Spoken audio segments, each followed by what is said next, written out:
रोजाना यूपी चुनाव का अपडेट जानने के लिए क्लीन न्यूज यूपी को सब्सक्राइब करना बिल्कुल ना भूलें। तो चलिए जानते हैं आज की 10 बड़ी खबरों को।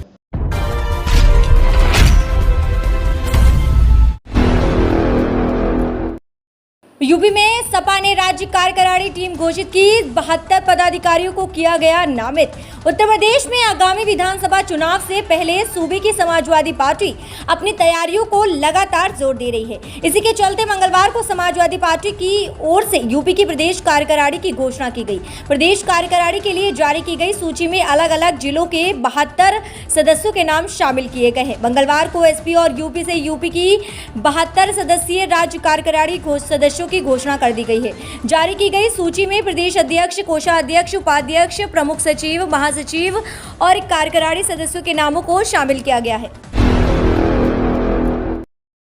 मिशन 2022 के लिए नया नारा देने के कुछ घंटे बाद प्रियंका को यूपी में लगा बड़ा झटका, सलाहकार ने छोड़ी पार्टी। मिशन 2022 के लिए नया नारा लड़की हूं लड़ सकती हूं देने के कुछ घंटे बाद ही प्रियंका गांधी को यूपी में बड़ा झटका लगा है। प्रियंका गांधी के सलाहकार हरेंद्र मलिक ने पार्टी की सदस्यता और सभी पदों से इस्तीफा दे दिया है। हरेंद्र मलिक के साथ ही उनके बेटे पूर्व विधायक पंकज मलिक ने भी पार्टी छोड़ दी है। पंकज इस समय यूपी कांग्रेस कमेटी के उपाध्यक्ष थे। फिलहाल दोनों नेताओं ने पार्टी छोड़ने का कारण नहीं बताया है। पार्टी छोड़ने के कारणों पर हरेंद्र मलिक ने कहा कि 18 साल कांग्रेस में रहा, राजनीतिक आदमी हूं और आगे भी राजनीतिक करूंगा। अगले कदम का जल्द खुलासा करने की बात भी हरेंद्र मलिक ने कही। एक सवाल के जवाब में हरेंद्र मलिक ने कहा कि बीजेपी में जाने का सवाल ही नहीं उठता। हमारी और बीजेपी की विचारधारा बिल्कुल अलग है। महामंडलेश्वर ज्ञानेश्वर का विवादित बयान, बोले 2022 के यूपी चुनाव में गलती हुई तो हिंदुओं के पास ना घर रहेगा और ना कोई मठ। गृह मंत्री अमित शाह के करीबी महामंडलेश्वर ज्ञानेश्वर ने कहा कि 2022 के यूपी विधानसभा चुनाव में हिंदू नहीं जागा तो ना घर रहेगा और ना कोई मठ। महामंडलेश्वर ने राष्ट्र चेतना यात्रा के दौरान अलीगढ़ में कहा कि हिंदुओं को जगाने का काम किया जा रहा है और 2022 के चुनाव में फतेह हासिल करने के लिए तमाम तरह की रणनीति बनाई जा रही है। दरअसल पूरा मामला जिला अलीगढ़ के तहसील इगलास का है, जहां पर बीजेपी के कद्दावर नेता अमित शाह के सलाहकार कहे जाने वाले महामंडलेश्वर ज्ञानेश्वर के द्वारा राष्ट्र चेतना यात्रा का आयोजन किया जा रहा है। प्रियंका गांधी को सीएम कैंडिडेट बनाने में फायदा नहीं, यूपी में सपा से चेहरा क्यों चाहते हैं कांग्रेस नेता इमरान मसूद। यूपी को लेकर कांग्रेस के तमाम नेताओं के दावे चाहे जो भी हों, लेकिन पार्टी के राष्ट्रीय सचिव और यूपी से ताल्लुक रखने वाले इमरान मसूद की राय जुदा है। वह कहते हैं कि यूपी में बीजेपी के खिलाफ समाजवादी पार्टी सबसे बड़ी ताकत है, उसको नजरअंदाज कर बीजेपी के खिलाफ कोई लड़ाई नहीं जीती जा सकती है। वे प्रियंका गांधी को भी यूपी में कांग्रेस का सीएम उम्मीदवार बनाए जाने से कोई फायदा नहीं देखते हैं। इमरान मसूद कहते हैं कि पहले कांग्रेस को सरवाइव तो करने दीजिए। एनबीटी के नेशनल पॉलिटिकल एडिटर नदीम ने यूपी और कांग्रेस को लेकर इमरान मसूद से विस्तार से बात की। प्रधानमंत्री पहुंचे कुशीनगर इंटरनेशनल एयरपोर्ट के साथ देंगे करोड़ों की सौगात। प्रधानमंत्री नरेंद्र मोदी आज बुधवार को उत्तर प्रदेश स्थित कुशीनगर अंतर्राष्ट्रीय हवाई अड्डा देश को समर्पित करेंगे। 589 एकड़ में 260 करोड़ की लागत से बने इस हवाई अड्डे के लोकार्पण के साथ उत्तर प्रदेश सर्वाधिक हवाई अड्डा वाला प्रदेश बन जाएगा। पीएम मोदी यहां 180.6 करोड़ रुपए की लागत से 12 परियोजनाओं का शिलान्यास व लोकार्पण और 281 करोड़ से बनने वाले मेडिकल कॉलेज का शिलान्यास करेंगे। वह महापरिनिर्वाण मंदिर में बुद्ध प्रतिमा पर चीवर चढ़ाएंगे और भिक्षुओं को चीवर दान करेंगे। बरवा फॉर्म में आयोजित कार्यक्रम में प्रधानमंत्री नरेंद्र मोदी जनसभा को भी संबोधित करेंगे। वे अपने 30 मिनट के संबोधन में कुशीनगर व बौद्ध परिपथ में पर्यटन और विकास की संभावनाओं पर बात करेंगे। श्रीलंका से 123 सदस्यीय प्रतिनिधि मंडल को लेकर आ रहा बोइंग विमान इस अवसर का साक्षी बनेगा और बुद्ध की महापरिनिर्वाण स्थली से बौद्ध देशों के लिए सीधी उड़ान सेवा की सुविधा होने का संदेश देगा। प्रधानमंत्री बौद्ध देशों के लिए सीधी उड़ान पर भी चर्चा करेंगे। यूपी विधानसभा चुनाव में आधी आबादी पर पूरी नजर अखिलेश के बाद प्रियंका ने फेंका पासा, जाने भाजपा की रणनीति।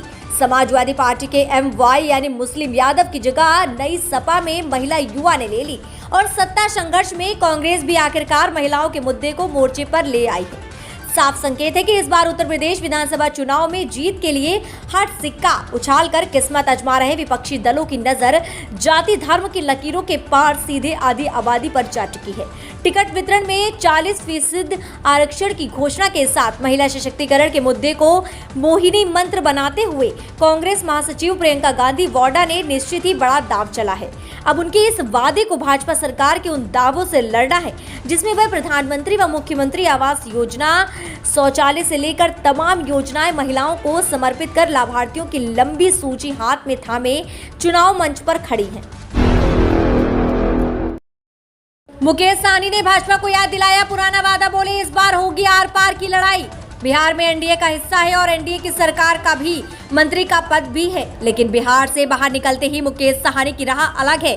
बिहार में रहकर वे एनडीए के मजबूत होने का दावा करते हैं, लेकिन उत्तर प्रदेश जाते ही एनडीए की सबसे बड़ी पार्टी भाजपा को चुनौती देते हैं। वे कहते हैं कि यूपी में किसी की भी सरकार उनके बगैर नहीं बनेगी। उत्तर प्रदेश की चुनावी सभाओं में विकासशील इंसान पार्टी अध्यक्ष और बिहार के पशुपालन मंत्री मुकेश सहनी कह रहे हैं कि सरकार अगर इस बार नहीं मानी तो आर पार की लड़ाई होगी। सहनी ने मंगलवार को बिहार से सटे यूपी के जिले गाजीपुर में एक रैली में कहा कि केंद्र और राज्य दोनों जगह एक ही पार्टी की सरकार है। अगर ये पार्टी चाहे तो निषाद जाति को आरक्षण आसानी से मिल सकता है।